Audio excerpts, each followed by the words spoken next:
અને ભાઈ હું આવી ગયો છું હવે ફાર્મ પર અને અહીંયા તૈયારી ચાલી રહી છે ઉંબાડિયું બનાવવાની. ભાઈ આ શું બનાવો છો? ચટણી. ચટણી શેની ચટણી? ઉંબાડિયાની. ઉંબાડિયાની. શું વાત છે. તમે ક્યાંથી આવો છો? ગણદેવી. ગણદેવી ચીખલીથી આગળ. ને આ બાજુ હા નવસારીથી આગળ. હા બરાબર બરાબર. બહુ ફેમસ છે ત્યાંનું ઉંબાડિયું તો હે બધે. અને ભાઈ આની અંદર ઉંબાડિયું બને છે. ભાઈ આમાં શું શું છે આની અંદર? ઉંબાડિયું, શક્કરિયા, પછી પાપડી, પાપડી, શક્કરિયા, પછી બટાકા. બટાકા. ઓકે 4 વસ્તુ આવે. આમાં જૈન પણ છે ને? હા ચાલો જૈન છે. એ તો પાપડી જ આવે જૈનમાં.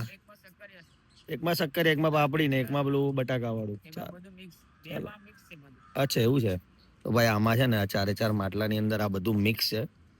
ઘણા લોકોએ જોયું નથી કે ભાઈ કેવી રીતે બને, શું છે, શું આવે જ નથી, નામ ના ખબર હોય. પણ હું એવું માનું છું કે સુરત અને નવસારી અને ચીખલી ને વાપી, વલસાડ વાળાને બધાને જ ખબર છે કે ઉંબાડિયું શું કહેવાય.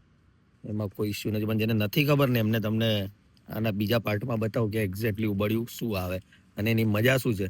આની સ્પેશિયાલિટી વિન્ટરમાં હોય એટલે કે શિયાળામાં જ ખાસ બધા આ બનાવે અને ખાય.